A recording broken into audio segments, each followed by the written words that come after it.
जय Hind. Life times का digital platform आप देख रहे हैं। मैं हूं आपके साथ नीतू गुप्ता। एक बार फिर से हाजिर हो गए हैं एक नए विषय के साथ हम आपके बीच, और आज हम बात करेंगे झारखंड विधानसभा चुनाव की।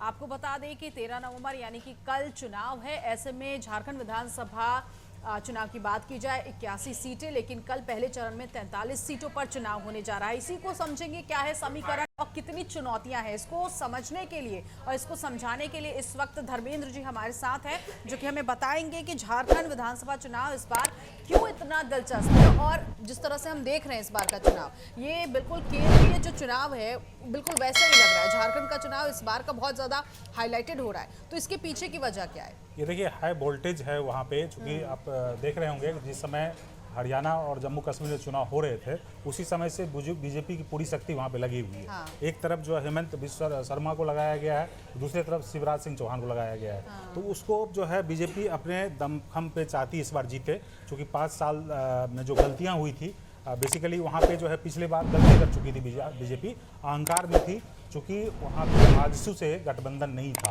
और जो है सरयू राय जो है विद्रोही हो गए थे, जिसकी वजह से हार हुई थी, जबकि बीजेपी का परसेंटेज ज़्यादा था। लेकिन इस बार जो है बड़ा दिलचस्प है, ये फर्स्ट फेज में 43 सीट है और 43 सीट में बता दें कि एनडीए को 13 सीट ही मिली थी पिछले चुनाव, और जो है इंडिया गठबंधन को 26 सीटें मिली थी। ये ऐसा गढ़ है जहाँ पे जो है आदिवासी 28 सीटें हैं। 28 में जो है 2 सीटें, मैंने ओवरऑल बात कर रहे हैं, 28 सीटें में केवल एनडीए को 2 सीट ही मिली थी और इंडिया गठबंधन को 25 सीट मिली थी। 81 सीटों 81 में से 28 सीटों में से। तो वो आदिवासी की जंग जो है बहुत बीजेपी का बहुत फोकस है, खासकर कोल्हान क्षेत्र जो इसको बोलते हैं। हाँ। और वहाँ पे 14 सीटें हैं और 14 सीटें में बीजेपी को पिछले बार एक भी सीट नहीं मिली थी। तो बीजेपी सीख लेते हुए वहाँ पे चंपई सोरेन, उसके बेटे को, फिर जो है आपके रघुवर दास के परिवार को भी उतारा गया है, फिर अर्जुन मुंडा के तरफ से पत्नी को उतारा गया है। तो वहाँ पे कोशिश इस बार ये है कि किसी तरह जो है उस आदिवासी क्षेत्र में घुसें। तो घुस पाती है नहीं घुस पाती है वो देखना पड़ेगा। लेकिन बड़ी दिलचस्प चीज़ें हैं, आपको बता दें कि वहाँ पे जो है ज़्यादा से ज़्यादा सीटें जो मिली है जेएमएम को 30 सीटें मिली थी। 30 में से जो है 30 में से 19 सीटें जो केवल आदिवासी ही मिली थी। 30 में से समझिए मोर देन 60% आदिवासी सीटों पर कब्जा था जी। तो वहाँ पे बहुत सारे राजनीति हैं, चूँकि धर्म का कार्ड चल रहा है, आदिवासी का कार्ड चल रहा है, रेवरी राजनीति का कार्ड चल रहा है, हिंदू मुस्लिम का कार्ड चल रहा है, बांग्लादेशी का कार्ड चल रहा है। ये बहुत सारे कार्ड हैं जिस पे बीजेपी आजमा रही है। और जो है हेमंत सोरेन के साथ 3 बातें हैं। एक तो जेल से आने के बाद एक सिंपैथी वेव है, थोड़ा सा सिंपैथी है, वेव हम नहीं बोल सकते हैं, क्योंकि लोकसभा में जो है बीजेपी ही सबसे बड़ी पार्टी आई थी। लेकिन वो एक मैया योजना, चूंकि बीजेपी का ही इस पे भी आने वाली थी आपसे। कल्पना सोरेन का चुनाव प्रचार करना, इस वक्त मैया योजना इस वक्त झारखंड में लेकर आना, तो जेएमएम के लिए फायदेमंद साबित हो रहा है इस वक्त। वही आपको बता रहे हैं, क्योंकि ये पॉलिटिक्स जो रेवरी की राजनीति जो है केजरीवाल के समय से चली आ रही है। लेकिन बीजेपी को लगा कि हम जो रेवरी राजनीति में पीछे चले जा रहे हैं, तो वहाँ पे मध्य प्रदेश और जो यहाँ पे छत्तीसगढ़, आपका हरियाणा, महाराष्ट्र, राजस्थान सब जगह आजमा रही है, वहाँ पे भी आजमा रही है। वो सब काम कर रही है बीजेपी जो दूसरी पार्टी कर रही थी। तो लेकिन हेमंत सोरेन ने मैया योजना शुरू कर दिया है, जिसमें पहले जो है 1000 रुपया देने की बात थी, 3 किस्त दे दिया गया है। और दूसरी बात जो है उसको बढ़ा के 2500 रुपया कर दिया गया। मतलब बीजेपी भी 2100 रुपया का घोषणा की है कि हर महिलाओं को 2100 रुपया मिले। तो 3 किस्त मिल चुका है। किस्त मिलने के बाद एक कॉन्फिडेंस आता है। और दूसरा वहाँ पे जो है कुछ बिजली बिल माफ किया गया है इनके तरफ से, हेमंत सोरेन की तरफ से। तो ये सारे फैक्टर हैं। और वहाँ पे एक आदिवासी ज़बरदस्त फैक्टर है। आदिवासी क्षेत्र में बीजेपी उस ढंग से घुस नहीं पा रही है जी। और ऐसे में हम देख रहे हैं जैसे केंद्रीय मंत्री शिवराज सिंह चौहान को जिम्मेदारी दी गई है झारखंड चुनाव की, हिमंता बिस्वा शर्मा उनको जिम्मेदारी दी गई है। तो आपको लगता है कि भारतीय जनता पार्टी के लिए ये 2 बड़े चेहरे वहां पर जिस तरह से चुनाव प्रचार कर रहे हैं, मैनिफेस्टो जारी किया गया है, तो काम करेगा? मैं बता रहा था आपको कि बीजेपी जिस समय हरियाणा का चुनाव चल रहा था, फेडरली जो है मोदी, अमित शाह प्लस 2 टीम तो लगी ही थी लगातार। उसमें एक लक्ष्मीकांत वाजपेयी जी भी हैं। वो तीन टीम लगातार काम जो है कर रही है। हेमंत बिस्वा शर्मा आजकल असम को छोड़कर अपना घर जो है झारखंड में ही बना लिया है। तो उसके बाद आप देखिए रांची में किस ढंग से चल रहा था, वो बाहरी वाला मुद्दा भी खूब बाहरी वाला भी मुद्दा है। तो वहाँ पे बहुत सारे मुद्दे हैं। वहाँ पे जो है आपको बता ही रहा था कि चंपे सोरेन को कोल्हान जो क्षेत्र जो है वहाँ पे आदिवासी का गढ़ माना जाता था, और अभी बोल रहे हैं कि हम उस समय चंपे सोरेन बोल रहे थे कि जो घुसपैठी का सवाल उठाए थे, घुसपैठियों का सवाल जो उठाए थे, लेकिन उस समय काम नहीं किया गया। तो अभी हेमंत सोरेन का कहना है कि नहीं, उस समय कहाँ बोले, अभी चूंकि आप बीजेपी में घुस गए हैं तब आप जो इस ढंग की बात कर रहे हैं। उसके बाद सबसे बड़ा जो है वहाँ देखिए, अभी सारे राजनीति में हिंदू मुस्लिम चल रहा है, जाति की बात चल रही है, लेकिन मूलतः जो है रेवड़ी राजनीति खास करके महिलाओं पे जो है हर पार्टियां फोकस कर रही है, चाहे बीजेपी हो, चाहे कांग्रेस हो, चाहे जो है जो भी पार्टी हो, वो महिलाओं पर फोकस कर रही है। आप देख रहे होंगे हर जगह जो है कुछ न कुछ महिलाओं के लिए दिया जा रहा है। सॉफ्ट वोटर होने की वजह से महिलाओं चूँकि घर चलाती हैं और उसको जो है घर चलाना पड़ता है, उसको क्या कुछ ना कुछ पैसा मिल जा रहा है, तो उसको एक जो है कॉन्फिडेंस आता है। तो महिलाएं वोटर जो है इसलिए भी है कि देखिए खास करके झारखंड हो, बिहार हो और दूसरे स्टेट हो, वहाँ पर माइग्रेट करते हैं, तो महिलाएं वोटर ज़्यादा रहती हैं घर पे, तो उसको एक तरह से खुश करने की कोशिश की जाती है। और ये पैसा इसीलिए दिया जाता है कि महिला अपने घर का खर्च चलाएगी, बच्चों को पढ़ाएगी, जो जरूरत सामान है उसको दिया जाएगा। पुरुष को दे दिया जाएगा तो हो सकता है वो दारू पी के बर्बाद कर दे, तो इसलिए जो है उसको महिला को दिया जा रहा है। और महिला जो है डेडिकेटेड है, उसको लगता है कि हमको बेनिफिट मिल रहा है। तो आपको मैं बता दूं कि वहाँ पे जो है घोषणा पत्र का भी खेल हुआ। जैसे मैं बोल रहा था कि गारंटी मैया योजना जो है जेएमएम का है, वो पहले 1000 रुपया की बात कर रही थी, 1000 का दे चुकी है, अब 2500 हो गया। बीजेपी जो है उसके बदले में 2100 रुपये का जो गोगो दीदी योजना लाई है, 2100 रुपये महिलाओं के लिए, क्योंकि पहले 1000 रुपया दिया जा रहा था, बीजेपी ने 2100 किया। अच्छा, इसके पीछे करने के पीछे की क्या आपको ये वजह लगता है कि कल्पना सोरेन ने मैया योजना को इतना हाईलाइट कर दिया है लोगों के बीच या महिलाओं के बीच, इस वजह से बीजेपी ने ये हथकंडा अपनाया? नहीं, बीजेपी तो करते ही आ रही है, क्योंकि आपको पता है कि मध्य प्रदेश में किया था, छत्तीसगढ़ लाडली बहना योजना वहाँ पर कारगर साबित हुआ, हरियाणा में किया था, तो वो जेल से रिहा होने के बाद किया गया है। जेल से रिहा 3 किस्त ही मिला अभी तक, मैंने 3 महीना हुआ है, 3 किस्त मिल चुकी है। तो वो बीजेपी कर रही थी। इसको भी लगा कि ये चूंकि क्या होता है, कॉपी पेस्ट पॉलिटिक्स ज़्यादा होता है। जैसे केजरीवाल ने रेवड़ी राजनीति शुरू की तो सारा कॉपी पेस्ट शुरू कर दिया है, तो कॉपी पेस्ट के चक्कर में जो है बीजेपी ने भी शुरू किया, जबकि मोदी उस समय विरोध कर रहे थे कि हम रेवड़ी राजनीति के खिलाफ हैं, जबकि स्टेट पे जो है बहुत बड़ा बर्डन होता है। और जैसे मध्य प्रदेश में मेरे ख्याल से 3 लाख करोड़ या 4 लाख करोड़ है, महाराष्ट्र में है, कोई भी राज्य ऐसा अछूता नहीं है जिसपे कर्ज नहीं हो, और लाखों में कर्ज है। उसके बावजूद भी ये वोट में कुर्सी के चक्कर में जो हर पार्टी जो है इस रेवड़ी राजनीति को अपना रही है। उसके बाद आपको बता दें कि वहाँ बीजेपी ने बोला 3 लाख नौकरी हम देंगे सरकारी, 5 लाख देंगे अलग। उधर जो है इंडिया गठबंधन से 10 लाख नौकरी की देने की बात है। 5 लाख आयुष्मान की तरफ से बीजेपी दे रही थी, तो इंडिया गठबंधन से बोला गया कि हम 15 लाख देंगे। तो एक तरह से रेवड़ी बीजेपी बोली कि हम 500 में सिलेंडर देंगे, 2 मुफ्त में देंगे, तो उसके बाद इंडिया गठबंधन ने बोला मैं 450 में ही दूंगा। और अनाज अब 5 किलो मिल रहा था तो बोला कि हम 7 किलो दूंगा। तो मतलब है कि एकदम कंपटीशन है, रेवड़ी राजनीति में कंपटीशन, हम कितना पैकेज बड़ा कर सकते हैं, कितना नहीं कर सकते हैं, ये सारे चीज हैं। उसके बाद जो है वो खाद्यान्न की बात है, एक सरना वाला बड़ा कंट्रोवर्शियल है। सरना वाला उसमें बड़ा टेक्निकल चीज है, उसमें है कि एक अलग धर्म मनाया जाए, उसमें जो है बीजेपी का कोई रुख नहीं है उसमें, उस हिसाब से, चूंकि आरएसएस उसमें मतभेद है। लेकिन सरना योजना एक तरह से मतलब अलग धर्म बनाने की बात आ रही है वहाँ पे, मतलब एक आइडेंटिटी, उसका कल्चर, संस्कृति ये अलग अलग है, तो उसको अलग तरह से एक तरह से जो है मजबूती देने की बात है जो इंडिया गठबंधन में है।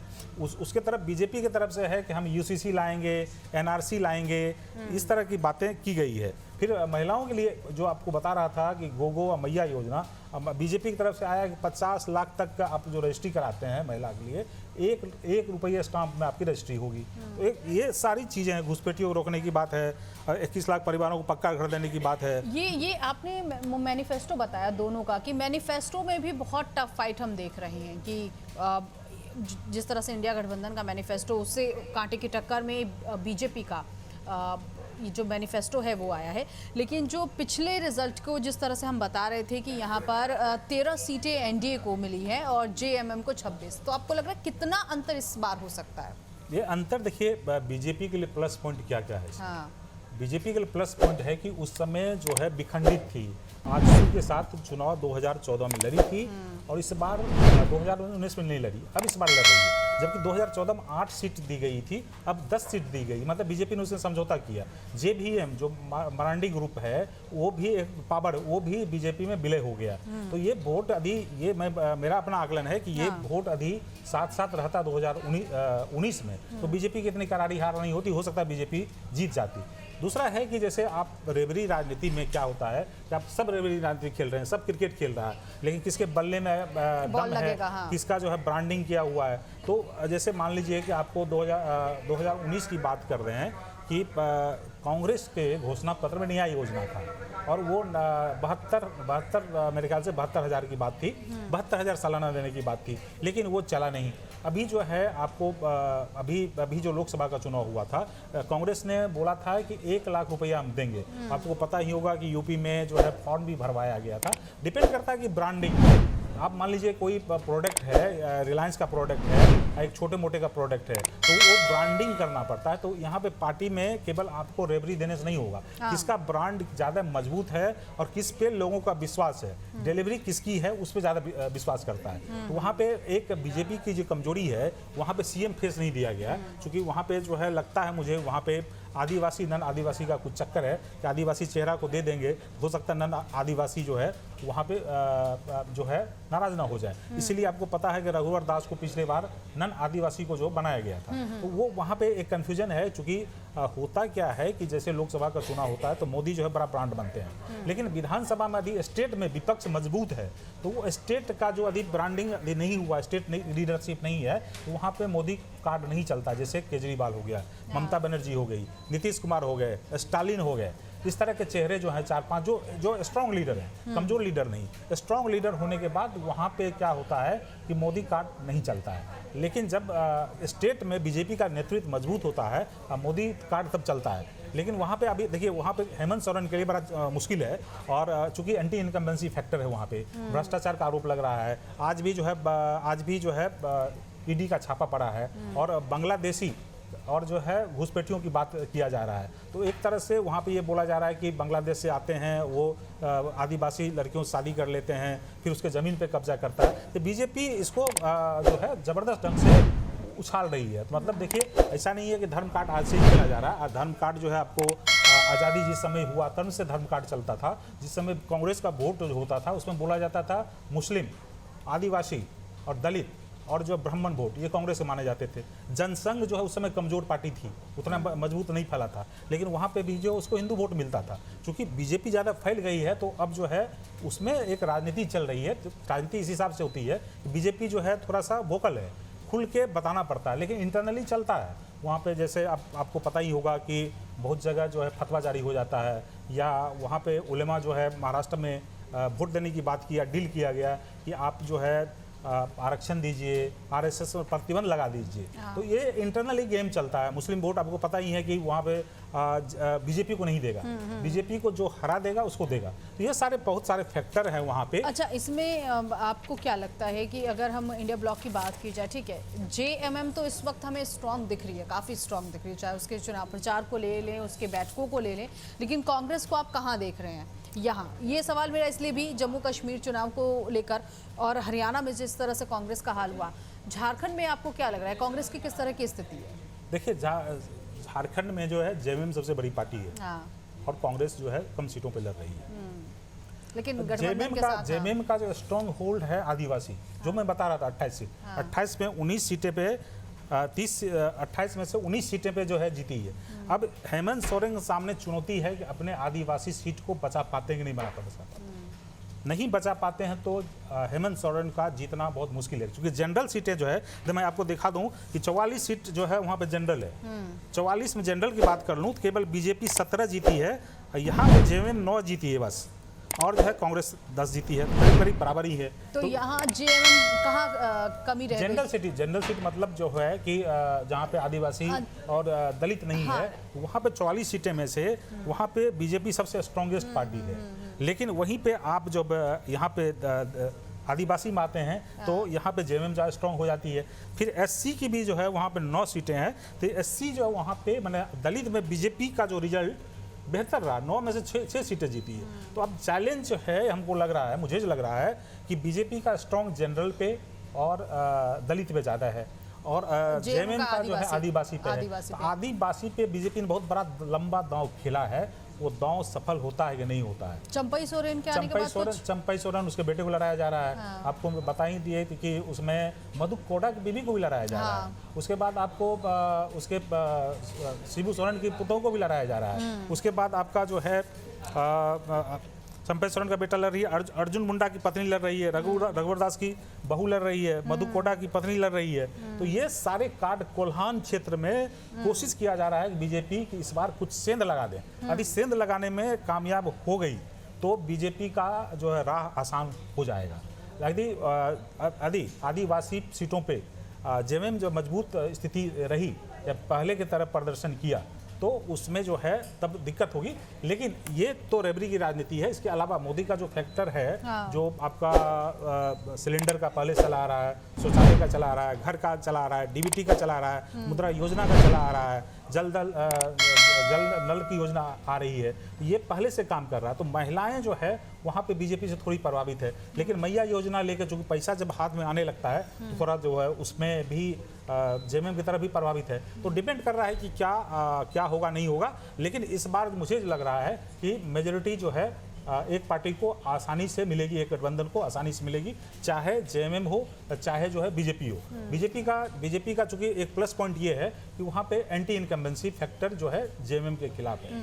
अब बीजेपी जो है वहाँ पे पूरी शक्ति लगा रही है, धन बल सब कुछ है, पैसा भी खर्च कर रही है और चूंकि उसका तंत्र मंत्र जो संगठन भी मजबूत है। आरएसएस आपको पता ही होगा, लोकसभा के बाद आरएसएस जो है बहुत सक्रिय है। चूंकि आप हरियाणा ले लीजिए, उसके बाद ये झारखंड ले लीजिए, महाराष्ट्र में भी, महाराष्ट्र की बात बाद में करेंगे, उसमें आरएसएस की चूँकि वहाँ पे बनवासी बहुत सारी योजना है। उसके बाद आपका जो है बहुत सारे स्कूल है, उसके 70 ऑर्गेनाइजेशन है। इन चुनाव में हाँ ये तो काफ़ी मुद्दे तो रहे ही हैं। कास्ट का मुद्दा आपने बताया, लेकिन एनआरसी का भी मुद्दा जोर शोर से इस वक्त उठाया जा रहा है। एनआरसी यूसीसी का मैं बता रहा था, एनआरसी बीजेपी चाह रही है कि पोलराइज करने के लिए, ऑलवेज पोलराइज करती है और जो बीजेपी हर बार पोलराइज करती है। इवन लोकसभा में भी आपको जो है मंगल सूत्र की बात थी, भैंस गाय की बात थी, आपकी संपत्ति पे कब्जा कर लिया जाएगा। तो एक पूरी कोशिश रहती है कि धर्म के तरफ से कर दिया जाए। तो उसमें दो वजह है। चूंकि लोगों को लगता है कि बीजेपी जो है ज़्यादा धर्म वाली राजनीति करती है, मुस्लिम भी करती है, लेकिन वो साइलेंटली करती है। और जैसे फतवा जो है मस्जिद टू मस्जिद हो गया, या आप जो है किसी को आप ये बोल देते हैं केवल जो है इसको हराना है और इसको जिताना है। तो जो ट्रेंड रहा है बीजेपी के साथ जो है मुस्लिम कभी जुड़ा नहीं रहा है और वो 7%, 8%, 10%। तो वोटर जो है थोड़ा सा लिबरल है, उसको उस हिसाब से उसको जो है चाहता है कि हिंदू बनाम मुस्लिम करके थोड़ा हिंदू वोटरों को रिझाने की कोशिश करें। तो ये उनको बोलना पड़ता है, मुस्लिम को बोलना नहीं पड़ता है। मुस्लिम जो है चुपचाप जो खेल हो जाता है, उसको किसको देना है, सपा को देना है, बीएसपी को देना है, कांग्रेस को देना है, जिसको भी देना है। हाँ ठीक है। और अब क्योंकि एक और सवाल मैं आपसे यहाँ पर लेना चाहूँगी झारखंड विधानसभा चुनाव को लेकर। ईडी की इस वक्त बहुत कार्रवाई देखने को मिल रही है, अलग अलग ठिकानों पर दबिश जो है ईडी इन दोनों कर रही है। अभी भी अगर हम आज की बात करें, पश्चिम बंगाल और झारखंड में लगभग 17 ठिकाने जहां पर ईडी की टीम पहुंची है। भ्रष्टाचार का मुद्दा भी देखिए विपक्ष ने भी उठाया है, सत्ता पक्ष भी अपने चुनावी प्रचार में कह रहा है। देखिए, विपक्ष का लगातार आरोप रहा है कि ईडी सीबीआई केवल जो है विपक्ष पे निशाना साधता है और बीजेपी पे कुछ करता नहीं है। और आपको ये भी ट्रेंड देखा होगा कि इलेक्शन जब होता है तो ईडी और सीबीआई ज़्यादा एक्टिव होता है। ये बात भी छुपी नहीं है, विपक्ष का आरोप है। लेकिन ये भी काम नहीं करता। जैसे बंगाल में भी ईडी जो है सक्रिय था और दिल्ली में भी सक्रिय था, लेकिन वहाँ पे काम करता है जब आपका ज़मीन मजबूत हो, स्ट्रॉन्ग आपकी ज़मीनी पार्टी से मजबूत हो, आपका जो है पूरा नेटवर्क मजबूत हो, तब ये काम करता है। यदि केवल आपका जड़ मजबूत नहीं है और ईडी सीबीआई से आप चुनाव नहीं जीत सकते, एक परसेप्शन बना सकते हैं, या जो उस पर निशाना साध के उसके धन को, उसके पैसे का, जो हर चुनाव में पैसे का जो है प्रवाह होता है, पैसे का खेल होता है, पैसे के बिना आप चुनाव जीत नहीं सकते हैं। जैसे महाराष्ट्र में अभी ये भी आ रहा है, उद्धव ठाकरे के हेलीकॉप्टर पे जांच हुई है, तो वो बीजेपी पे क्यों नहीं हो रहा है। तो ये सारे चीज़ होते हैं। लेकिन आपका जड़ मजबूत है, आपका संगठन मजबूत है और आपके जो है विचारधारा मजबूत है, आपका गठबंधन मजबूत है, तब काम नहीं करेगा। हाँ, लेकिन यदि ये मजबूत नहीं है तो ईडी सीबीआई भी काम करता है। क्योंकि अब ईडी सीबीआई का तो इतना हुआ कि आपको पता ही होगा कि 2019 के बाद कितने हुए, तो बीजेपी को बहुमत मिल जाता, तो बहुमत तो मिला नहीं। तो वो तो तभी काम करेगा जब आपका जड़ मजबूत होगा। ठीक है, तो कुल मिलाकर झारखंड विधानसभा चुनाव के बारे में हमने यहाँ पर समझने की कोशिश की कि पिछला रिजल्ट क्या रहा और इस बार क्या बदलाव होने को हम देख सकते हैं। फिलहाल 43 सीटों पर कल चुनाव होगा और सुरक्षा के भी बंदोबस्त किए गए हैं। जो पोलिंग बूथ है वहाँ पर भी पुलिस की मुस्तैदी के अलावा व्यवस्थाएं जो हैं वो वोटर्स के लिए की गई है। और इस ऐसे में लाइफ टाइम्स भी आपसे गुजारिश करेगा झारखंड के लोगों से कि आप मतदान करने ज़रूर जाएं, क्योंकि लोकतंत्र का ये पर्व है। ऐसे में आपका अधिकार होता है, वोट ज़रूर करें, यही अपील हम आपसे करेंगे। फिर एक और नए विषय के साथ आपके बीच हाजिर होंगे और बारीकी से समझेंगे। फिलहाल अभी के लिए बस इतना ही। बाकी की तमाम खबरों के लिए आप बने रहिए लाइफ टाइम्स के साथ।